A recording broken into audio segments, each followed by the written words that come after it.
MQM पर इल्जाम लगता था कि कराची में असले की सियासत का आगाज उसने किया, आप बोले जमीयत ने किया, और साथ उन्होंने भत्ते की सियासत शुरू की। एमक्यूएम 2013 के इलेक्शन भी कराची में तहरीक इंसाफ जीत गई थी। 2013 तक एमक्यूएम जो कुछ पोलिंग स्टेशन में करना चाहते थे करते थे। किताबें की किताबें बाहर जाती थी और डब्बे के डब्बे भर जाते थे। इलेक्शन से पहले मैंने कहा हम कराची में कम से कम 12 और ज़्यादा से ज़्यादा 16 सीटें जीतेंगे। जी बिल्कुल, आपने वही बात की है जो एमक्यूएम ने 2024 से पहले कही थी ना कि हम इतनी सीटें जीतेंगे, उनको मालूम चल गया था इतनी आ रही है। आपकी बात में और एमक्यूएम की बात में 19-20 का भी फर्क नहीं है जो एमक्यूएम ने 2024 में। आप मुझे उकसाने के लिए कुछ भी कहिए। आपकी पूरी कारकर्दगी जो है वो सिने असेंबली में एक 4.5 घंटे की तकरीर है, उसके अलावा आपके कैंडिडेट पे बैसियत अपोजिशन लीडर कुछ भी नहीं है। मैं कराची का वो सदर था जिसने 1 से बढ़ा के 14 सीटें करवा दी। वो तो आपके अलावा कोई भी सदर होता तो 14 ही हो जाती। अगर आप बैठ के इसी एक ही लाइन पे क्वेश्चनिंग करना चाहते हैं कि कहा जाए कि आप बताएं कि 3.5 साल की हुकूमत में तहरीक इंसाफ ने कराची के लिए क्या किया। K4 की जो फंडिंग थी फेडरल गवर्नमेंट ने करनी थी वो नहीं की। आप बात करते हैं गलत। You are a responsible journalist. Sindh government didn't fund it. Sir भैया आप गुस्से में आ गए। ये बात तो आप उन लोगों को बताएं जिनको कराची की पॉलिटिक्स का ना पता हो। फेडरल गवर्नमेंट का काम नाले साफ करना नहीं था, ये कौंसल लेवल का काम था जिसको आप अपना क्रेडिट बोल रहे हैं। अल्लाह मियां आपकी जहानत को सलामत रखे। आमीन। ठीक है ना। आपकी भी। आप इस बात से मुतमईन हैं कि इमरान खान के दौर में कराची की तरक्की में जो है वो ज़बरदस्त काम हुआ। अगर फर्रुख नसीम जैसे एजेंट हमारी सियासत में ना लाए जाते, ये खान साहब की उस दौर की गलतियों में, तो हमने कराची को दुरुस्त करने के लिए we would have taken over Karachi. Imran Khan साहब पे एक इल्ज़ाम और अहले कराची लगाते हैं कि उन्होंने अपने दौर में एक रात भी कराची में नहीं गुजारी। तारीखी तौर पे आप बात सही कह रहे हैं, मैं उसको डिनाई नहीं कर सकता। इसके पीछे वो कहते हैं ताहम परस्त हैं, कहे ना खुल के। यही है। नहीं है। दौरान गिरफ्तारी जो है आप इंटरनेट की सहूलत भी आपको बिल्कुल कर रहा हूँ। अगर दोबारा मौका मिलेगा फिर करूँगा। बेवकूफ़ आदमी होगा जब उसको कोई मिले सहूलत और वो उसका इस्तेमाल ना करे। जितना खुल के मैं बात करता हूँ करके दिखाए ना। कैद और नो कैद से क्या फर्क पड़ता है। चीफ इलेक्शन कमिश्नर को किसी सूरत में माफ नहीं करे। मैं तो नहीं करूँगा अगर मेरे हाथ में फैसला। और काजी फायज ईसा को वो तो उम्र कैद गुजार रहे आज़ाद होके। कराची में जब आइंदा इलेक्शन होगा तहरीक इंसाफ का मुकाबला जो है वो किसके साथ होगा? एमक्यूएम के साथ होगा, पीपल्स पार्टी के साथ। इमरान खान का जो जुर्म है और जो अल्ताफ हुसैन का जुर्म है वो एक है। इस सूबे के सबसे ज्यादा नुकसान पहुंचाने वाले लोगों के अंदर है। मैं तारीख का जायजा कौन से अल्ताफ हुसैन भी होंगे और जरदारी होंगे।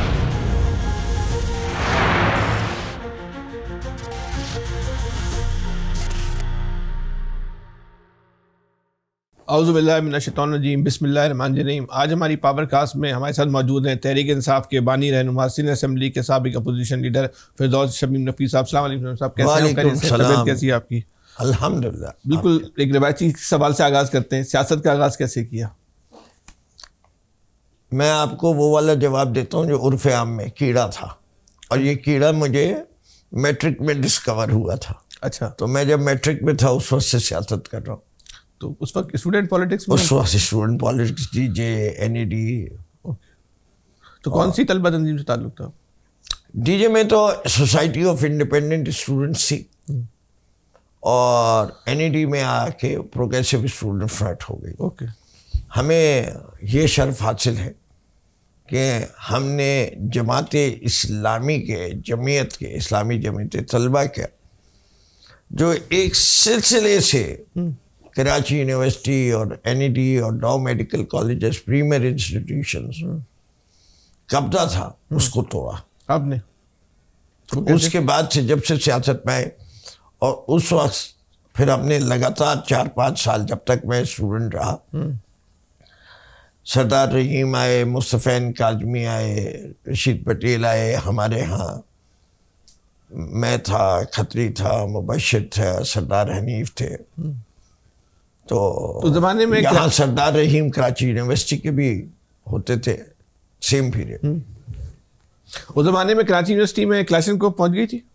देखिए कराची में स्टूडेंट पॉलिटिक्स के अंदर शिद्दत आई थी थंडर स्क्वाड से, जो इस्लामी जमीयत तलबा ने बनाई थी। वही क्लाशनकोव लेकर है। वो उस वक्त वो भी नहीं लाए थे क्लाशनकोव तोहफा है बुनियादी तौर पे ज़ियाउल हक साहब का, कि उन्होंने जो मुजाहिदीन बनवा के भेजे थे और जब वो वापस आए तो उन्होंने क्लैशनकॉफ लेके आए। आप ये कहना चाह रहे हैं कराची की सियासत में या तलबा सियासत में तशद्दुद का आगाज़ और मुसल्लह तलबा तंजीमों का आगाज़ का सिरा जो है इस्लामी जमीयत तलबा के सर है? एक्चुअली यस, इससे के पहले अच्छा उससे पहले ये नहीं है, नौजवान होते थे NSF में काजमी और रशीद ग्रुप के, ये कि बिल्कुल कोई लड़ाई झगड़ा ना हो। उस ज़माने में सबसे मशहूर हथियार जो होता था वो गरारी वाला चाकू होता था। अच्छा, कभी चलाया आपने गरारी वाले चाकू? देखा जरूर है, चलाया नहीं है। उसमें देखते हुए गर गर गर गर की आवाज़ से खुलता था। अच्छा, मैंने अपने पास, मैं सियासत में वायलेंस के बिल्कुल मैं कहता हूँ होने ही नहीं चाहिए। अब तक तो स्पेशली स्टूडेंट पॉलिटिक्स, अभी तक तो लोग समझते रहे, बल्कि ये MKM पर इल्जाम लगता था कि कराची मसले की सियासत का आगाज उसने किया, आप बोल रहे जमीयत ने किया। बात यह है अरूज पर किसने पहुंचाया? अल्ताफ हुसैन ने जोड़ा तमाम उर्दू स्पीकिंग लोगों को, मेजॉरिटी को।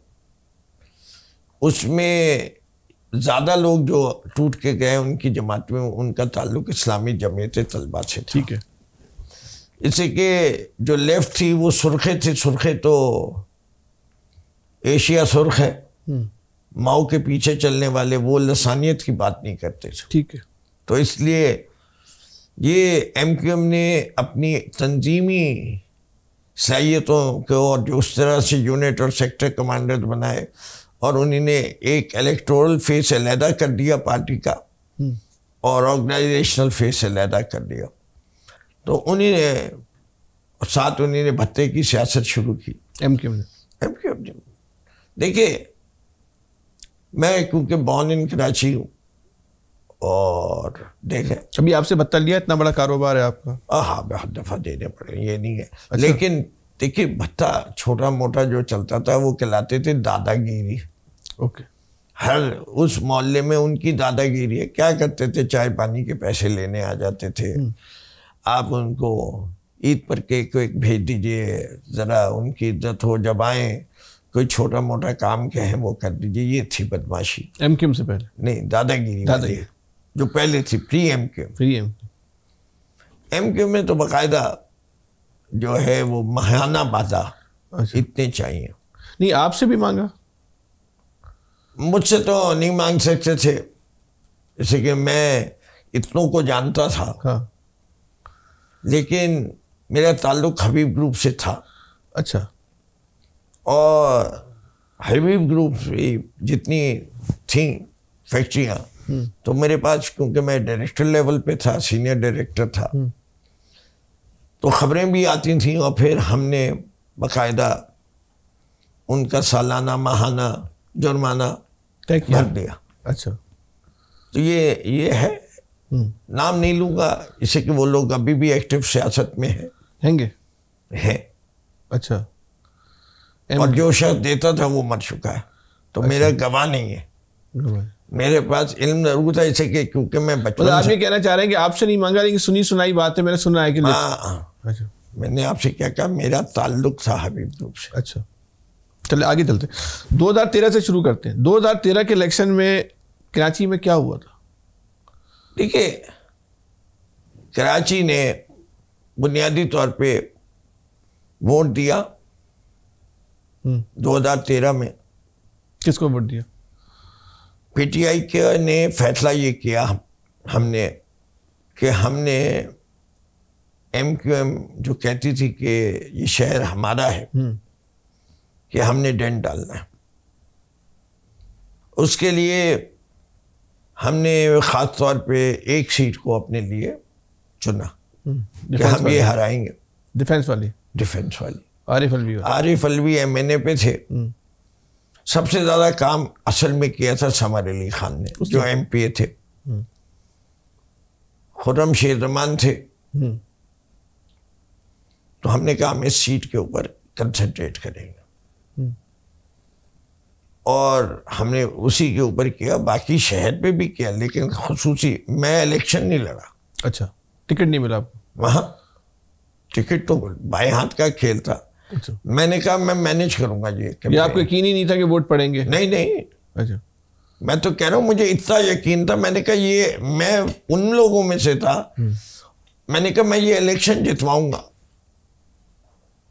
आई रैन आरिफ अलवीज कैंपेन, एक सीट के ऊपर ना आपका? एक सीट के ऊपर। बाकी शहर पे तो आपको यकीन नहीं था कि वोट पड़ेगा? नहीं, मेजॉरिटी का तो था ही नहीं 2013 के अंदर। ठीक। 2013 में एंटी एमक्यूएम वोट, देखिए उस जमाने में 2013 में भी क्या हुआ, उर्दू कॉलेज, वहां जितना पोलिंग स्टाफ था हमारा, उसके हाथ पैर बांधे बाथरूम में बंद करके डब्बे भर दिए। आपके 13 में? अच्छा। ऐसा हर जगह तकरीबन हुआ है, पूरे शहर में हुआ? पूरे शहर में डब्बे भरने की। 18 में हुआ है। अच्छा, 2013 का, 18 की तो बाद में बात करते हैं। 2000 आप ये कह रहे हैं 2013 का इलेक्शन भी कराची में तहरीक इंसाफ जीत गई थी? मैंने ये नहीं कहा। अच्छा। मैंने कहा कि 2013 तक एमक्यूएम का इतना असर था इस शहर में कि पोलिंग स्टाफ उनका, पूरा पोलिंग स्टाफ जो इलेक्शन कमीशन का लगता था वो एमक्यूएम की मर्जी से लगता था। अच्छा।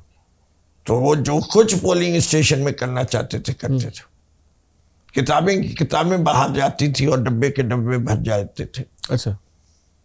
तो ये तो एमक्यूएम की कोई नई चीज नहीं है और ये तारीख में लिखी भी है, इसके बेतहाशा सबूत हैं। सिर्फ मैं शिकायत नहीं कर रहा, ये एमक्यूएम के लोगों का माजी ऐसा ही है। अच्छा, हाल से मुतमईन है? देखिए मैं तो 18 में भी, अच्छा 2018 की बात कर, 18 में क्या था जो काम अगर एमक्यूएम 13 में किया, 18 में आपने काम किया एस्टेब्लिशमेंट की मदद से, इससे तो आप इनकार नहीं कर सकते। एमक्यूएम की जीती हुई सीटें आपको दी गई। जब मैं इससे इनकार करूंगा, मैं इससे बिल्कुल इनकार करूंगा। हकीकत से ये बयानिया जिसका भी है ये हकीकत नहीं है। ये क्यों हकीकत नहीं है? आज भी पीटीआई 18 में तो था, 24 में भी। आपके एमएनए तो घर जाके सो गए थे, उनको तो सुबह बताया गया भाई जीत गए हो। किसको? आधे से ज्यादा एमएनए आपके, आधे से ज्यादा एमएनए आपके घर जाके सो गए थे, उनको यकीन? किसने कह दिया? बता रहा हूँ मैं। अच्छा आप बताएं। मेरे ख्याल से मैंने मेरे जितने इंटरव्यूज हैं इलेक्शन से पहले, मैंने कहा हम कराची में कम से कम 12 और ज्यादा से ज्यादा 16 सीटें जीतेंगे। एमएनए की 18 के इलेक्शन की बात कर रहा हूँ। हाँ। 18 के इलेक्शन की आपने कहा 16 जीतेंगे? 12 कम से कम, 16 ज्यादा से ज्यादा। और जीते कितनी?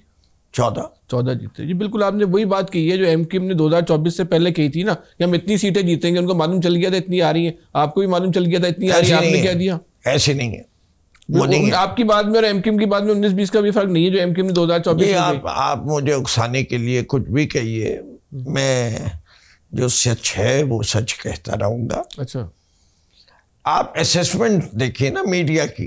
क्या मीडिया की असेसमेंट में आपको बता रहा हूँ। मीडिया की असेसमेंट उस जमाने में क्या कह रहे थे? क्या? कि खुद खान साहब ने दुबई गए और एक एग्रीमेंट करके आए अक्सर जमीन पार्टी के साथ, जहांगीर तरीन, जिसको हमने कहा हम नहीं मानेंगे खान साहब, ये वी डू नॉट बिलीव के पीएसपी के साथ अलायंस किया जाए, वरना ये एस्टेब्लिशमेंट की कहानी तो ये होती है कि इससे अलायंस करो, they have to make it look good. ठीक है ना? कितने से पहले की बात है ये इलेक्शन से? ये इलेक्शन से कोई 6 माह पहले, 5-6 माह अभी कह रहे हैं 6 महीने पहले तक एस्टेब्लिशमेंट के कहने पर पीएसपी के साथ जो अलायंस कर रहे थे। इलेक्शन देखिए बात ये नहीं है, पाकिस्तान की फौजी मुदाखलत सियासत में अपनी जगह एक बैयन चीज़ है और हर सियासी जमात को इसका एहसास कितनी शिद्दत है जितना जितना वो इक़्तिदार के करीब आती जाती है, और जब उसको नज़र आता है कि अब अवाम उसकी तरफ देख रही है तो उसकी फिर इनके हम मंजूर नज़र बनते हैं, बगैर उसके नहीं बनते। पहले आप कुछ कर रहे हैं, सितम ज़रीफ़ी ये है कि ये इतने डीपली इंट्रेंच्ड हैं कि इनको हटाने के लिए वो काम करना पड़ता है जो आजकल इमरान खान कर रहे हैं, डट गए। अच्छा, हट जाओ या मर जाओ। मिट जाओ। अच्छा, तो दोनों के हटाने का पूरे तरीके से तैयार में जाने को भी। चले अभी तो उसकी 18 पे आते हैं, तो 18 का अभी कह रहे हैं इलेक्शन जो है वो आपको कराची से जो वोट पड़ा जेन्युइन वोट था 100%। उसमें एस्टेब्लिशमेंट का कोई किरदार नहीं था। एस्टेब्लिशमेंट के मैं किरदार आपको बताऊं क्या हो सकते हैं, हाँ। मेरे पास उसके कोई सबूत नहीं है। 19-20 वाले हैं, उनके कुछ मंजूर नज़र लोग जैसे जैसे एक्सपोज हुए हैं पीटीआई के अंदर, तो उसके लिहाज से आप कह सकते हैं उनको टिकट दिया गया। फॉर एग्जाम्पल कैप्टन जमील साहब हैं मलीर से। देखिए, आप अगर सियासी तौर पे एनालाइज करें तो जो चीज़ टेक्निकली पॉसिबल नहीं होती उसको आप क्वेश्चन कर सकते हैं। We lost both the MPs in Malir but we won the MNA, not possible technically. It's very difficult. हो सकता है बट मुश्किल है, ठीक है। जैसे महमूद मौलवी साहब जीते हुए थे, खालिद मकबूल सिद्दीकी को उन्हें जितवाना था। महमूद मौलवी अफोर्ड भी कर सकते थे सबको, उन्होंने कहा मैं चैलेंज नहीं करूंगा कि भाई मैं इनसे मेरे बड़े अच्छे मरासिम हैं, मैं कारोबारी आदमी बनी करूंगा। तो ही रिफ्यूज टू चैलेंज, वो जीते हुए थे। फैसल वाडा का इलेक्शन क्लोज टू कॉल था। किमाड़ी में हम साथ दोनों MPA जीते हुए हमारे MNA को हरवा दिया, सरदार अजीज को, बारबेक्यू टू नाइट वाले को।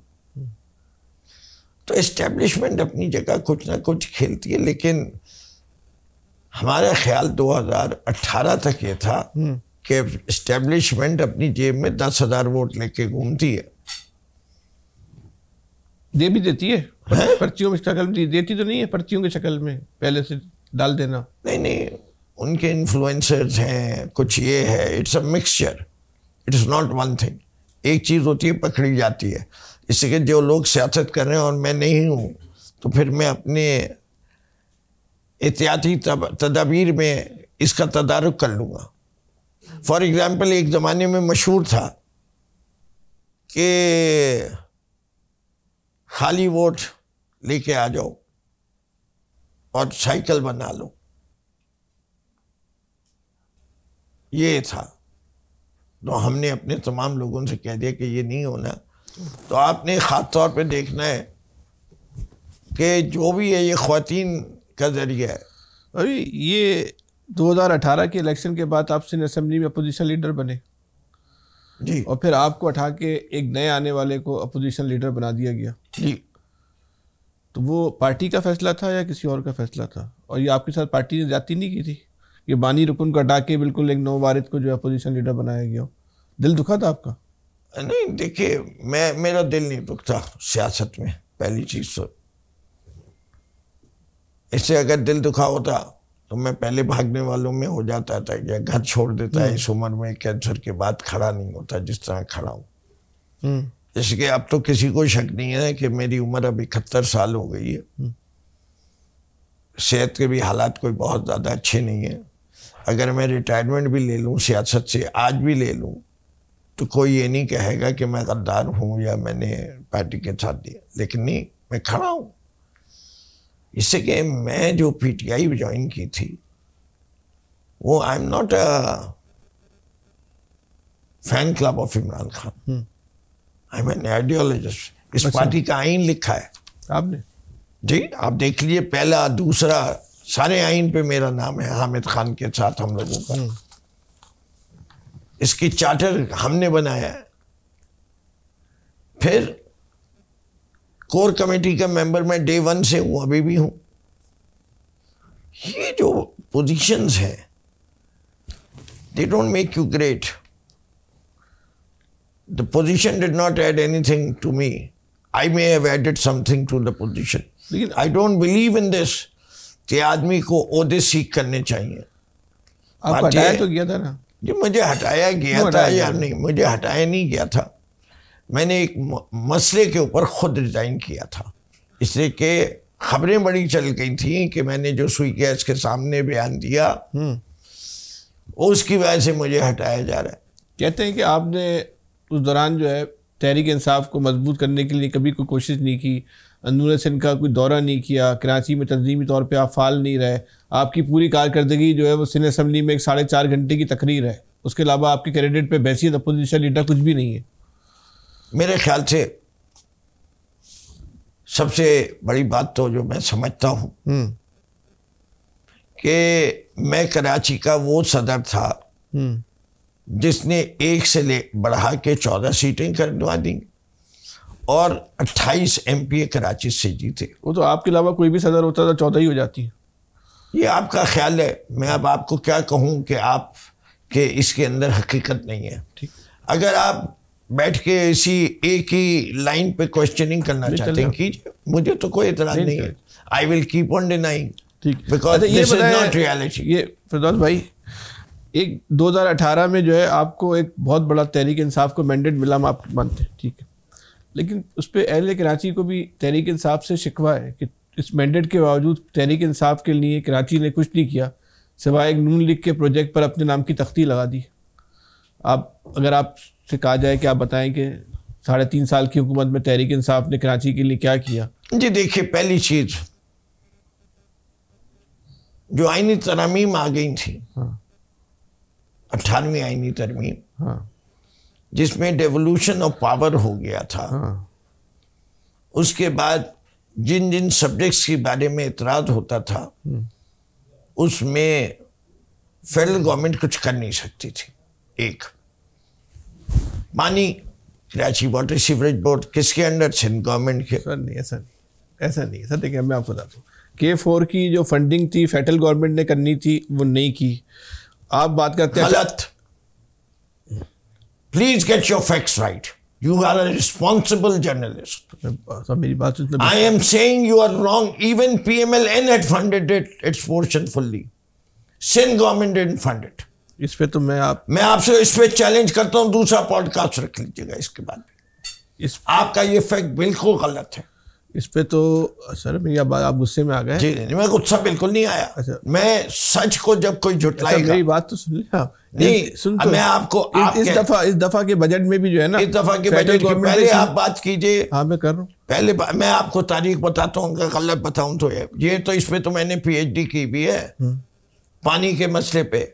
जब से ये स्कीम बनी थी 2014 में अप्रूव हुई, इसकी जो टोटल प्राइस थी $25 बिलियन थी।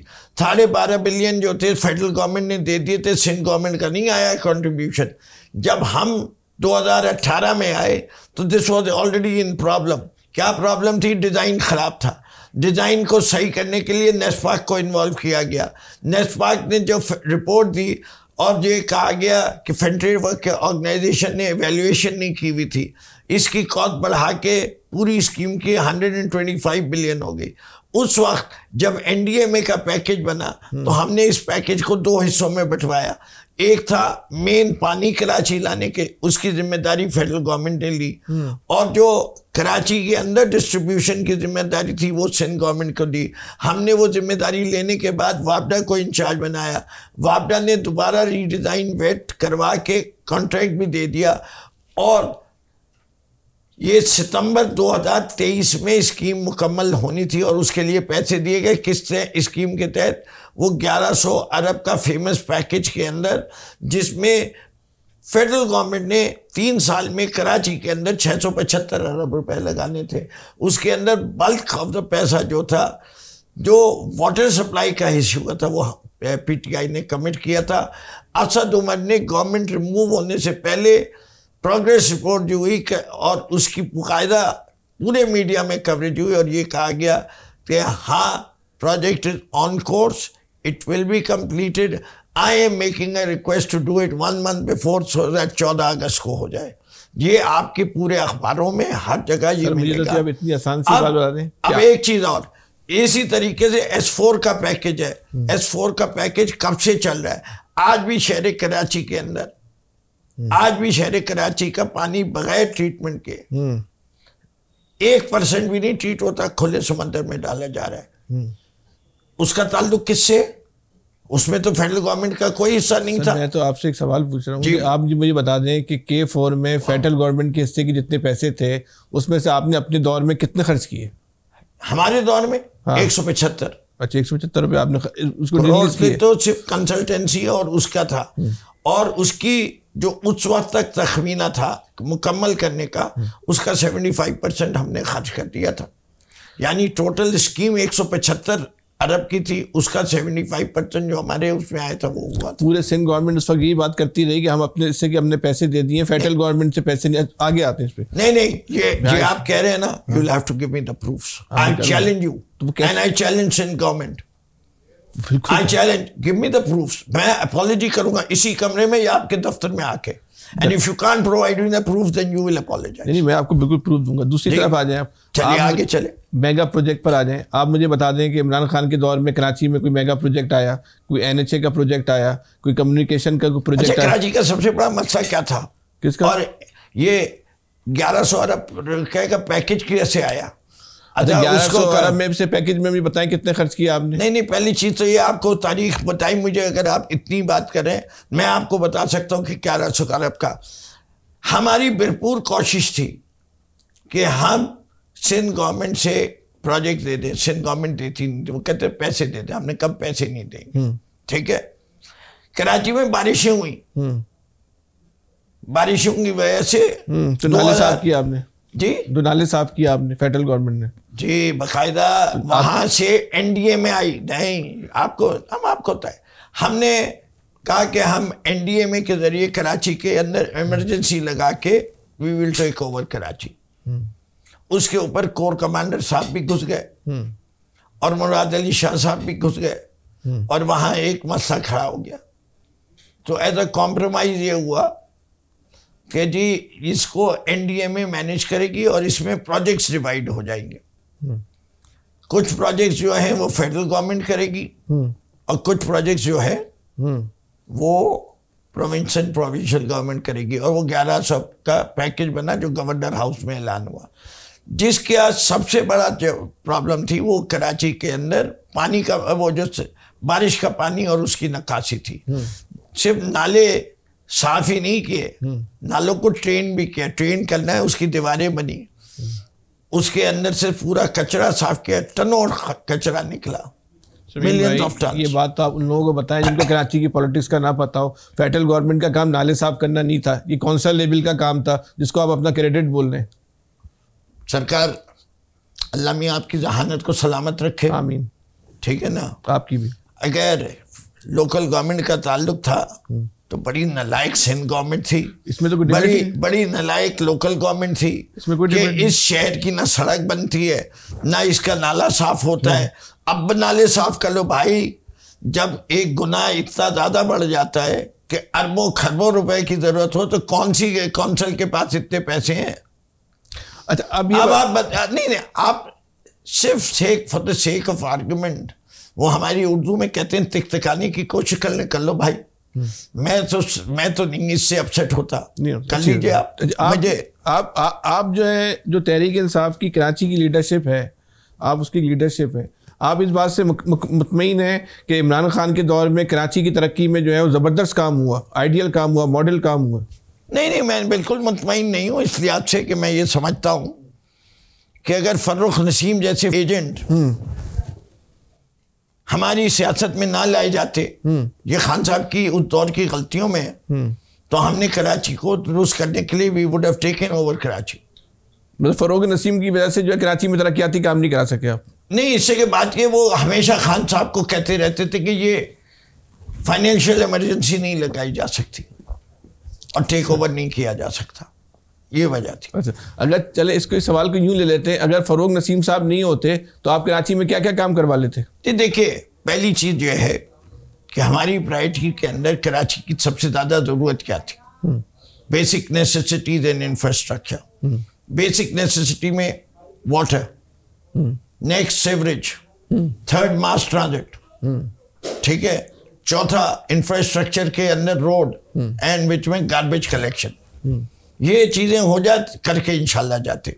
इमरान खान साहब पे एक इल्ज़ाम और अहले कराची लगाते हैं कि उन्होंने अपने दौर में एक रात भी कराची में नहीं गुजारी।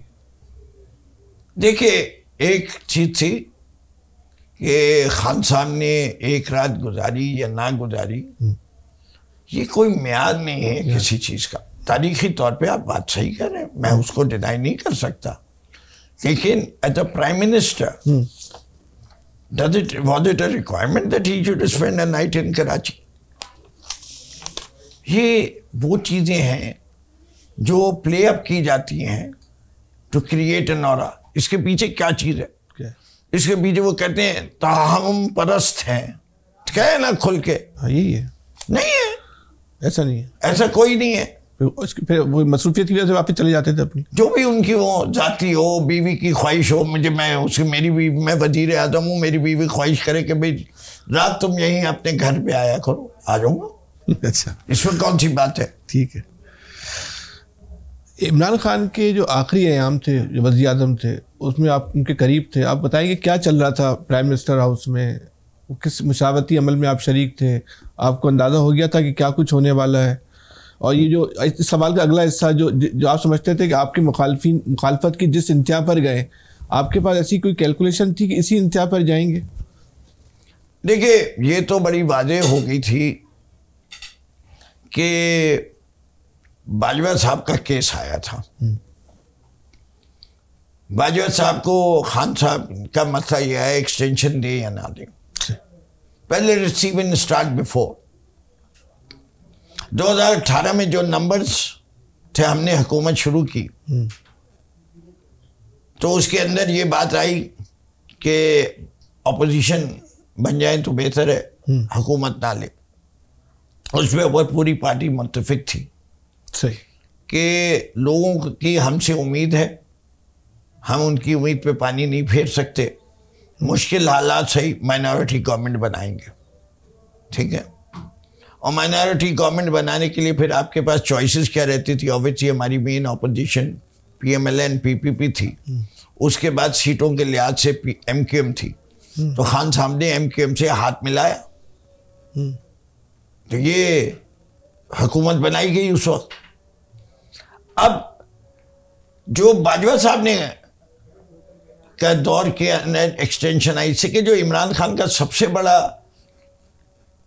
कारनामा था जो आप जिक्र नहीं कर रहे, हाउ हैंडल कोविड। यहां मुराद अली शाह ने नाक में दम किया हुआ था, complete lockdown, complete lockdown, complete lockdown.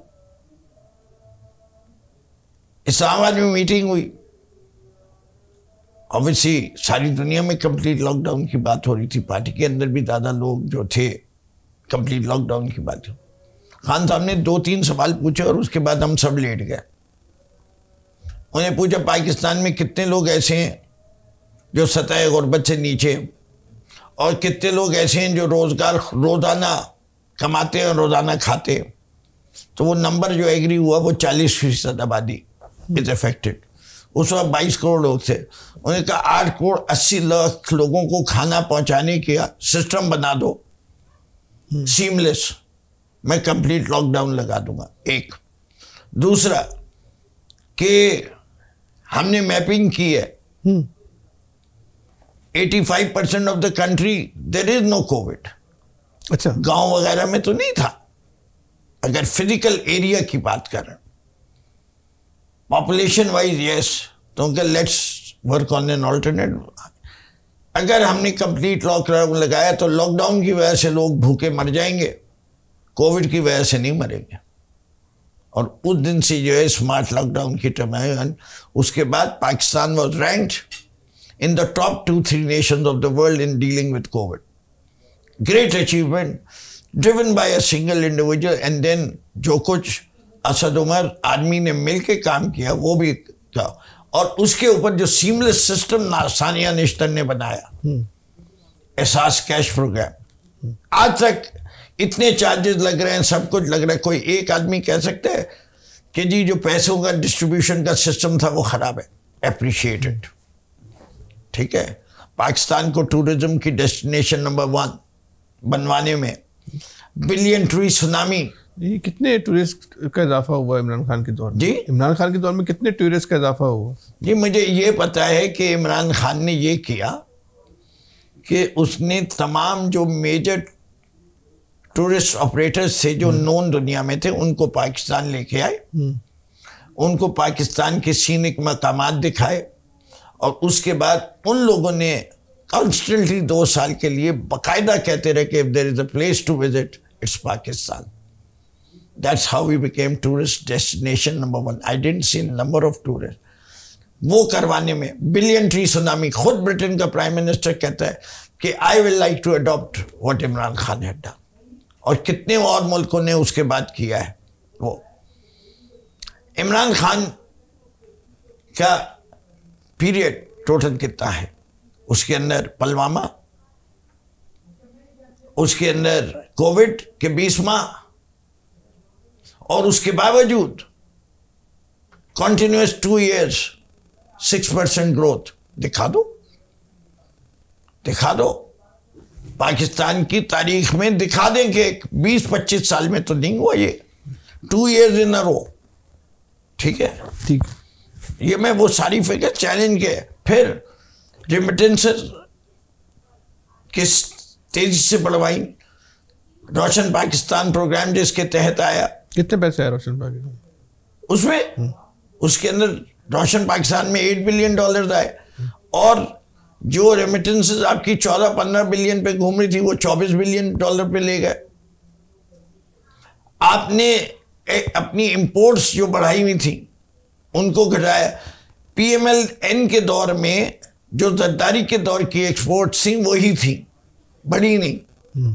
Imran Khan ने आके $8 बिलियन से वो भी बढ़ाई. तो ऐसी 6% ग्रोथ नहीं आई. Highest ever growth in agriculture 4.75%.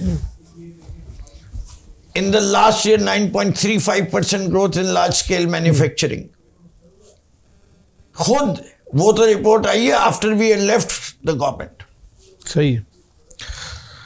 फिरदौस भाई, 24 के इलेक्शन से पहले बात करते हैं कि जब इलेक्शन में आपको टिकट देने का वक्त आया और आपने कहा कि मैं 236 से लड़ूंगा, मैं 236 जहाँ से आलमगीर ने लड़ा था, तो आपको इमरान खान ने टिकट देने से इनकार कर दिया, और उसके बाद आपने इलेक्शन का बाइकआउट किया कि मैं लड़ूंगा तो इसी हल्के से लड़ूंगा वरना नहीं लड़ूंगा. और इमरान खान ने आप पे जो है आलमगीर खान को फौकियत दी. नहीं, बिल्कुल गलत है. अच्छा बताएं फिर आपने कहाँ से लड़ा था? मैं आपको बता देता हूँ ना.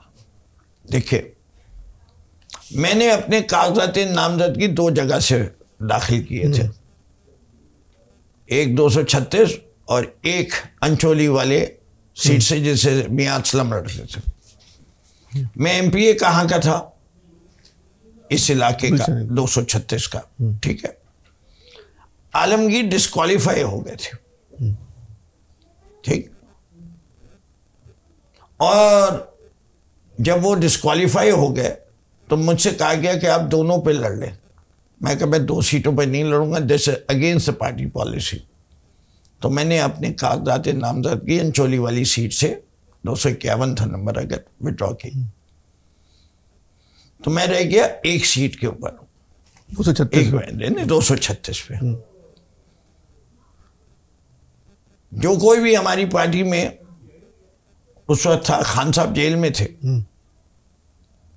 उन्होंने पहले नामों में जिसको चेक किया कि फिरदौस को टिकट दिया, उन्हें कहा दिया. आज भी वो लिस्ट मौजूद है. उन्होंने मेरे नाम को देखने के बाद लिस्ट अप्रूव की थी. इन्हें 237 का मुझे टिकट दिया था, वहां मैंने कागजात ही नहीं फाइल किए, तो मैं प्रोटेस्ट क्या करूं? इसकी सरासर जिम्मेदारी अली पल के ऊपर जाती है, जो कि पार्लिमानी बोर्ड और ये मैनेज कर रहा था, या हलीम आदिल शेख साहब पे जाती है कि कोई साजिश की है. खान साहब का मसला ही नहीं है. चले, खान साहब का नहीं है, लेकिन ये तो हकीकत है कि आपने इलेक्शन लड़ने मैं लड़ नहीं सकता था. मैंने कागजात नहीं फाइल किए थे. हाँ. देखिए, मैंने अपने किरदार को हमेशा, मेरे पास 2 ऑप्शन थे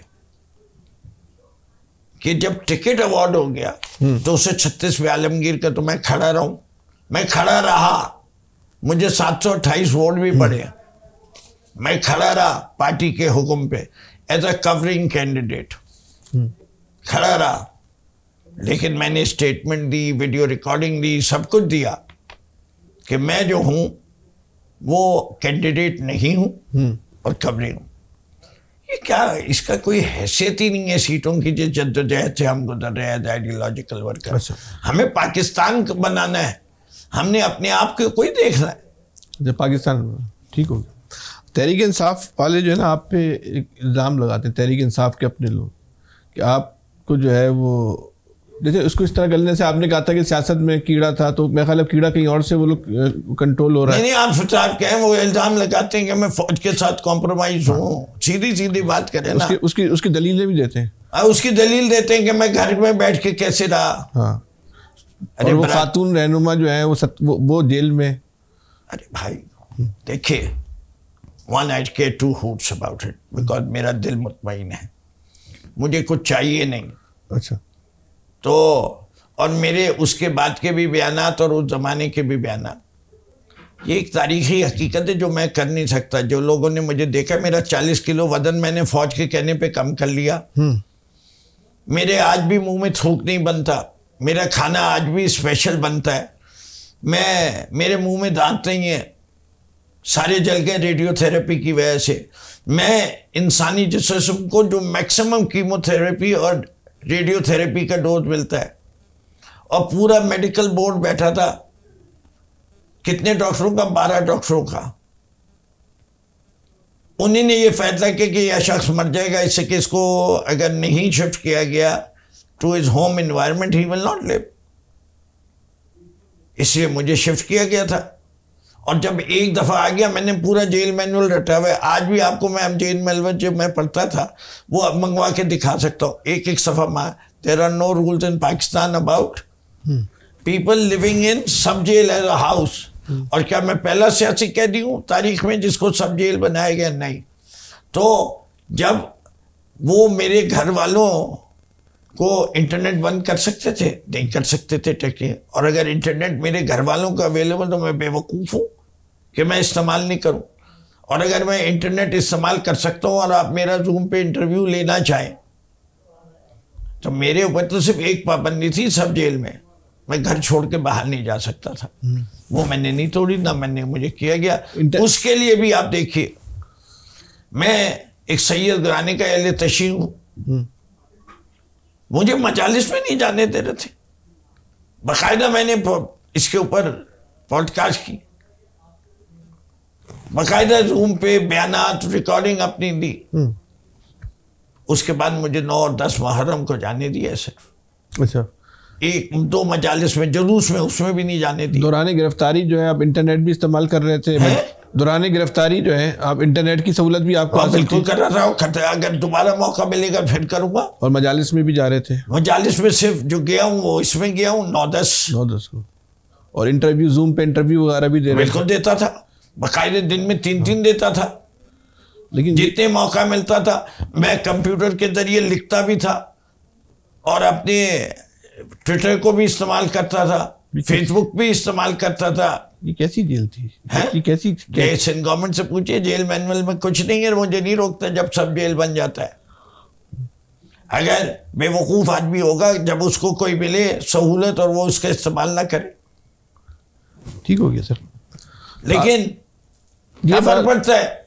अरे क्या फर्क पड़ता है? अगर मैं कैद में ना होता, फिर मैं जो कुछ मैंने किया वो कोई करके दिखा दे। मैं तो उसकी बात ही नहीं करते, हटा दें कैद, लपेट दें। क्या किया आपने? जो कुछ किया वो सबके सामने, तारीख के सामने, जो इंटरव्यू दे, जितना खुल के मैं बात करता हूँ करके दिखाएं। अच्छा, करके दिखाएं ना। कैद और नो कैद से क्या फर्क पड़ता है? बात तो सारी ये है ना, अगर डर गए होते तो नहीं करनी चाहिए थी। ठीक है। एक इल्ज़ाम आप पे और लगता है कि जो बल्लेबाज ग्रुप के चेयरमैन थे उनको महफूज मकाम पे आप मुंतकिल नहीं किया, जिसकी वजह से वो गिरफ्तार हुए। अगर उनको आप कर देते तो शायद ये देखिए बड़ी, ये अगर आप तारीख सुनना चाहते हैं तारीख सुना दे। पहली चीज़, आपने कहा मैं जेल में था और ये रिकग्नाइज हुआ कि मैं घर से बाहर नहीं निकल सकता, तो उनको महफूज मकाम पे पहुंचाने की जिम्मेदारी मेरी तो हो ही नहीं सकती थी। एक। दूसरी चीज़, मैं रहता हूँ कराची में, वो साहब रहते हैं शेखपुरा में, वो मुझसे मिलने कभी आए नहीं, तो मेरी उनसे बातचीत हुई। किस पे हुई? फ़ोन पे हुई। मैंने जो कुछ, वो गए 4000 टिकट साइन किए, और वो टिकटों के बुनियाद के ऊपर जो फैसले होने थे कि वो actually let me take it back कि आपको पूरी हिस्ट्री हम ढूंढ रहे थे कि हमें जब पता चल गया कि पीटीआई से नाम से नहीं लड़ने देंगे, तो मैं क्योंकि यहाँ अपने कंप्यूटर पे बैठा हुआ था तो मैंने इलेक्शन कमीशन की तमाम पार्टियों को देखा कौन कौन रजिस्टर्ड है, और हमारी बातचीत चल भी रही थी कुछ पार्टियों से, जिसमें जमशेद दस्ती की पार्टी थी, मजलिस वहदतुल मुस्लिमीन थी, जमात उलमा इस्लाम की शिरानी ग्रुप था, हामिद रदा की सुन्नी इत्तेहाद काउंसिल थी। मुझे नज़र पड़ी पीटीआई एन पर, उसके मैंने उनसे राब्ता कायम किया। उन्होंने कहा जी हमारा एक ही मकसद है, जरदारी और नवाज शरीफ को हरवाना, हाँ हर किस्म का ताउन करने को आपके लिए तैयार हूँ। ये इस पार्टी की सितम ज़रीफ़ी है, और मैं इस वक्त नाम नहीं लेना चाहूँगा उन लोगों का जो असल में उन साहब को जो सिक्योरिटी से कि उन्हीं करना ये था कि हमसे एग्रीमेंट करना था, टिकट साइन करने थे, प्रेस कॉन्फ्रेंस करनी थी और दुबई चले जाना था। वो एग्रीमेंट साइन नहीं हुआ और वो बहुत डिले हो गया। लेकिन कहते हैं कि मुझे इसका अंदाज़ा नहीं है कि बात सही है गलत है। किस कि वो जो उन साहब को हिफाजती आसार में रखने की जिम्मेदारी आपको दी गई थी? मेरे पास कैसे हो सकती थी भाई, कॉमन सेंस की बात नहीं। देखिए इल्ज़ाम लगाने वाले का झूठ पकड़ने का सबसे आसान तरीका, एक आदमी जो खुद कैद में हो, जिस जगह वो साहब रहते हो उस मोहल्ले शहर से बहुत दूर रहता हो, तो उसके ऊपर जिम्मेदारी पार्टी इतने अहम काम की, या वो आदमी मुझ पे इतनी दूर बैठ के भरोसा करे कि मैं दे सकता हूँ, ये मुमकिन नहीं है। या वो बड़े अहमक थे हमारे साहब जो पीटीआई के थे, जो वो एक कैद वाले आदमी से उम्मीद रखे बैठे एक वो और बात जो है मिर्ज़ा आफरीदी के हवाले से जी, कि उनको टिकट दिलाने में जो है आपने एक रोल अदा किया, और ये भी रोल अदा नहीं किया बल्कि आपने कहा कि हर पार्टी को माली मामलत की ज़रूरत होती है। देखिए मैं दोनों स्टेटमेंट से, एक तो मैंने उनको टिकट नहीं दिलाया, पहले तो उसको डिनाई कर दूँ, ठीक हो गया। मैंने अपने पार्टी के चंद निहायत सिंसियर वर्कर्स को इलेक्शन से विड्रॉ करने की तजवीज़ दी और उन्हें कन्विंस किया। किस बात से? देखिए अभी मैंने इस इलेक्शन में जो किरदार अदा किया 2024 के इधर से रह के जेल में, वो मेरी पार्टी के बहुत सारे लोगों को पता है, और मेरी इस लिहाज से पार्टी में अभी भी उन लोगों ने मेरी बात क्यों सुनी। एक सियासी कारकुन को कभी वोटों के लिए पार्टी को नहीं छोड़ना चाहिए। हर सियासी जमात के लोगों को कह रहा है, सिर्फ अपने वालों को नहीं कह रहा, इसी के उससे वो छोटा होता है। अगर वो पार्टी के साथ खड़ा रहता है, चाहे वो मोस्ट डिजर्विंग कैंडिडेट हो, पार्टी ने ओवरलुक किया हो, तो पार्टी छोटी होती है, वो बढ़ जाता है खत में। मैंने यही अपने उन दोस्तों को समझाया। मिर्ज़ा आफरीदी ये अपनी जगह हकीकत है कि पार्टी 2-3 तरीके से चलती है, सियासत मुफ्त में तो नहीं होती। जो 2018 का इलेक्शन है उसमें 72 करोड़ रुपए मीडिया का बिल दिया है हमने, और उसका हिसाब भी दिया है, और हम डिपेंडेंट नहीं है चंद अशखास के लिए कि वो फंडिंग करें। बात यह कि इस दौर में, फाशिज्म के दौर में, तमाम फंडिंग की सोर्सेज रोक दी गई हैं पार्टी की। Party does need money. जो लोग मुलाजिम हैं उनकी तनख्वाहें भी देनी पड़ रही हैं, हमें दिक्कत है, बिजली का बिल भी देना पड़ता है, वहाँ चाय पानी का भी इंतजाम करना पड़ता है, जलसे जुलूस रैली के लिए भी पैसे देने पड़ते हैं। एक मैं अपने कारकुन से, जो इस वक्त 40,000 तक लोग अरेस्ट हुए हैं, आपसे सोच लीजिए इस्लामाबाद में 26 नवंबर को 10,000 लोग अरेस्ट हुए, उनके मचल के रखे गए 50,000 रुपए के। Just look at the kind of money involve. 50,000 into 10,000, कहाँ से ऐसे पैसे आएंगे? आपको कुछ ना कुछ उन लोगों को भी साथ लेके चलना जरूरी है जो पार्टी के मुश्किल वक्त में खड़े होते हैं और कहते हैं कि हाँ हम फंडिंग करते हैं या हम अपनी जायदाद गिरवी रखते हैं जिसके अगेंस्ट आप ये काम कर लें, तो इसमें कोई बड़ी बात नहीं है। मैं तो ओपनली एक्नॉलेज करता हूँ कि पार्टी में क्या पाकिस्तान के अंदर रईस लोग नहीं है या बाकी जमातों में नहीं है? क्या जरदारी साहब पैसे नहीं लेते टिकट बांटने के लिए? हमने तो कोई जरदारी साहब को फॉलो कर, मैं बिल्कुल नहीं करता। मैं I hate the whole process. मैं सिर्फ आपको ये कह रहा हूँ हमने उसको तोड़ा हुआ है। ठीक हो गया। 2024 के इलेक्शन की बात करते हैं। 2024 के इलेक्शन में क्या हुआ, खासतौर पे कराची में क्या हुआ था? क्या उस रात को आप मॉनिटर कर रहे होंगे, कौन जीत रहा था, कौन हार रहा था, रिजल्ट? नहीं, देखिए,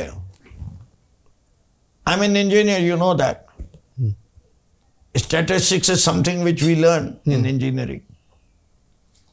दुनिया के किसी भी स्टैटिस्टिशियन से बिठा लीजिए, अगर 25% नतीजा आ जाए तो क्या प्रोबेबिलिटी है कि वो नतीजा चेंज हो जाएगा? जो 25%, 0.2%। Pakistan Tehreek-e Insaf at 25% vote count had won 3/4 of the National Assembly. That 0.2% came into play. इसे मजाक बना लिया।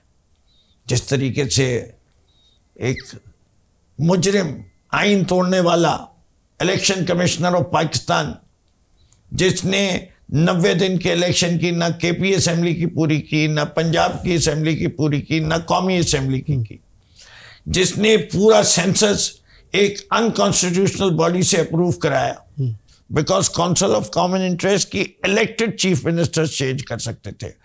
जब भी मौका मिलेगा तहरीक इंसाफ को, सबको माफ कर देंगे। ये आदमी जिंदा हुआ तो इसको नहीं माफ कर नहीं करेगा। अच्छा, मैं ओपनली कह रहा हूँ। अच्छा, दिस इज वन पर्सन जिसको as honest election commissioner, chief election commissioner को माफ नहीं करेंगे हैं? चीफ इलेक्शन कमिश्नर को किसी सूरत में माफ नहीं करेंगे। मैं तो नहीं करूंगा अगर मेरे हाथ में फैसला। और काजी फायज ईसा को?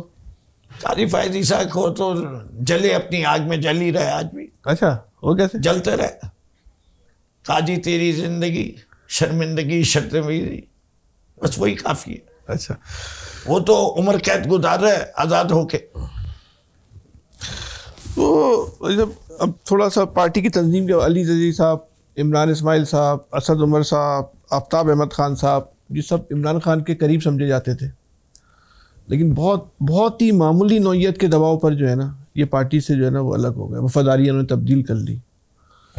तो ये इमरान खान, 2-3 सवाल हैं। एक तो इनके दूर होने से के क्या असबाब थे, उसके क्या असरात पड़े। दूसरी बात, इमरान खान के साहब के साथ तंजीमी तौर पे इतने कमज़ोर लोग, जहनी तौर पे जिनकी कोई तरबियत नहीं हुई थी, बहुत मामूली दबाव पर वो अलग हो गए।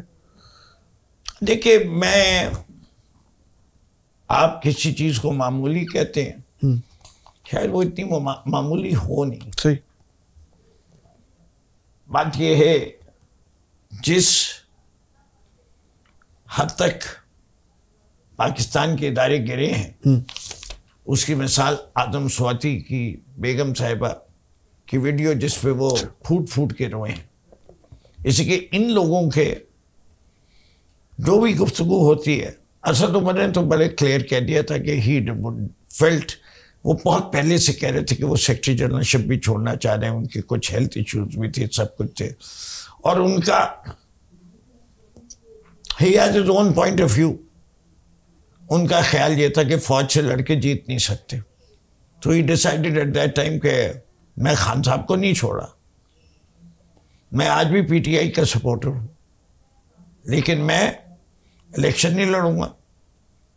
नहीं, उनकी प्रेस कॉन्फ्रेंस की उन्होंने, पीटीआई छोड़ रहा हूँ, मेरा पीटीआई से कोई ताल्लुक नहीं है, जनरल सेक्रेटरीशिप छोड़ा और मैं सियासत से, लेकिन I will continue to be a supporter of PTI.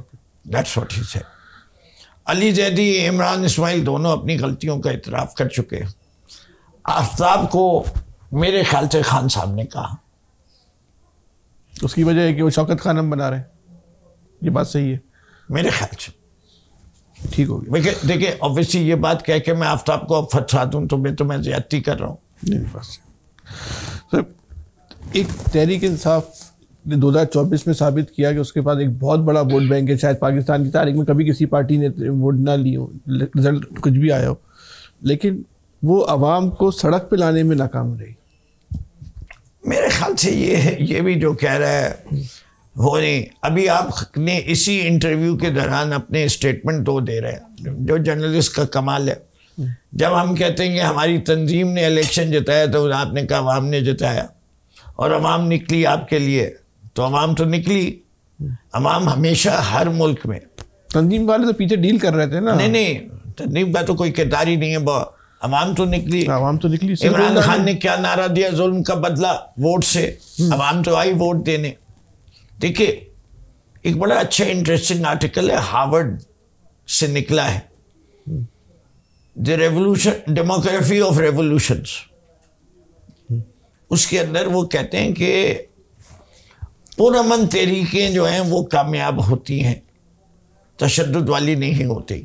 और उन्होंने एक टिपिंग पॉइंट किया, जिस मुल्क के 3.5% अवाम सड़क पे आ जाएंगे, उसके मुकाबले में जो भी होगा वो बह जाएगा। 3.5%? 3.5% बस मजमूई आबादी का। पिछले 100 साल की रेवोल्यूशंस की स्टडी।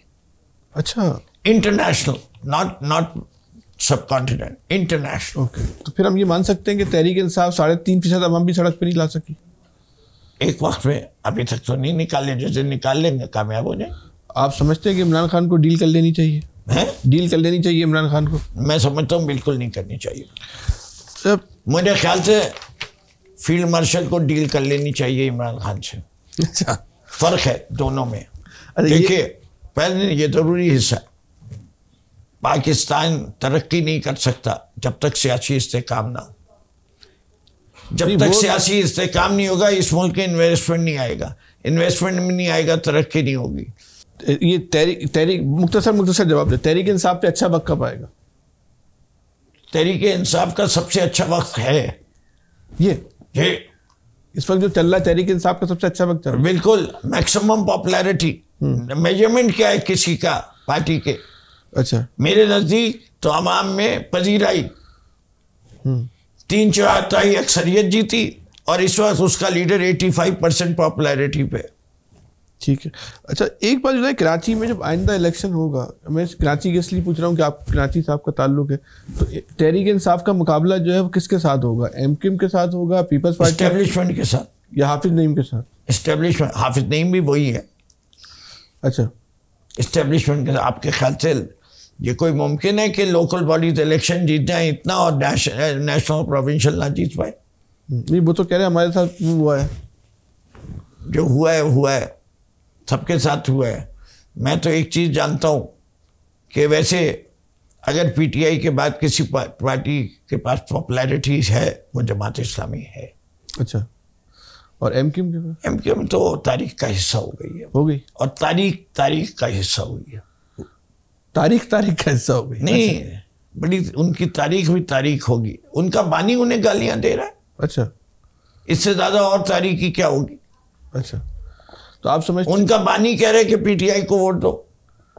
हाँ, तो आप जो है वो समझते हैं कि जिस तरह इमरान खान का जो जुर्म है और जो अल्ताफ हुसैन का जुर्म है वो एक है, या फर्क? अगर इमरान खान के साथ बात होनी चाहिए। Don't even compare the two. मैंने एक जुमला कह दिया एमक्यूएम की हालत बताने के लिए, लेकिन इस सूबे के सबसे ज्यादा नुकसान पहुंचाने वाले लोगों के अंदर अगर किसी का नाम लिखता जाएगा, अगर मैं तारीख का जायजा लिखूं, अल्ताफ हुसैन भी होंगे और जरदारी होंगे। अच्छा, आपने कराची की तारीख देखी, आप इसी सवाल का अगला, आप समझते हैं कराची से जो महाजिर सियासत है वो ख़त्म हो चुकी है? देखिए, सबसे बड़ा महाजिर सियासत का नमूना मैं बैठा हुआ हूँ। अच्छा, क्यों? बोथ माई पेरेंट्स हिजरत करके आए। हाँ, ठीक है। एक का ताल्लुक ईस्ट पंजाब से था, एक का ताल्लुक अमरोहा से था। मैं तो नहीं अपने आप को महाजिर समझता, मैं क्यों समझूं? मैं बॉर्न इन पाकिस्तान हूं। हाँ, मेरा कौन सा कल्चर है? जबान मेरी मादरी जबान उर्दू है। कल्चर मेरा जो भी कल्चर है कराची का अपना कल्चर बन चुका है। मैं उस कल्चर का ही पैदावार हूं। मेरे घर की गदा दोनों चीजें, पंजाब की कढ़ी चावल भी है और यूपी की जो है वो हलीम भी है और निहारी भी है। तो दीज कीप ऑन इवॉल्विंग। कोई होता है। ठीक हो गया। लिबास मैं वही लोगों में से हूं जो जिन्हें कैप और तुर्की कैप पहनने को तरजीह देते। जवानी में जीन्स पहनता था, इससे कोई बनता कोई है, मेरा mould is different. So therefore हिजरत, महाजिर वो है जो हिजरत करके आए, जो सोबतें गया। मैंने कोई, मेरे वालिदैन ने सोबतें बर्दाश्त की, मैंने नहीं की। ठीक, आखिरी सवाल फिरदौस भाई कि कराची का जो मुस्तकबिल है, तो कराची के मसाइल का हल क्या है और कराची का मुस्तकबिल? कराची के मसाइल का हल जो है, Karachi should be declared the commercial capital of Pakistan. अच्छा। And it should be run by the federal government. Karachi को वफाक के मातहत कर देना चाहिए, कमर्शियल कैपिटल ऑफ पाकिस्तान। एक हल। दूसरा हल, सही आबादी का काउंट कर लो और पूरे पाकिस्तान में सूबे बनने चाहिए, और because these are too big administration issue, और उसके अंदर या आप कराची को एक सिटी स्टेट का दे दीजिए या सूबा बना दीजिए, या तीसरा हल ये कि जब सही तरीके से इलेक्शन होगा तो आप देखेंगे पीपीपी नहीं जीतेगी, जो पार्टी जीतेगी वो कराची की बलबूते पे जीतेगी और कराची के लोगों को सर्व करेगी। इस वक्त get elected in rural areas and लूट द अर्बन एरियाज, ये फार्मूला अब नहीं चलने वाला। ठीक है फिरदौस भाई, बहुत शुक्रिया, आपने हमें टाइम दिया। जो हमारे साथ थे फिरदौस शमीम नकवी साहब, आपने इनकी गुफ्तगू सुनी, यकीनी तौर पे आपको बहुत इसमें मालूमात भी मिली होगी और नई आपको सूरत हाल का अंदाज़ा भी हुआ होगा। अपना बहुत ज़्यादा ख्याल रखिएगा। अल्लाह हाफ़िज़।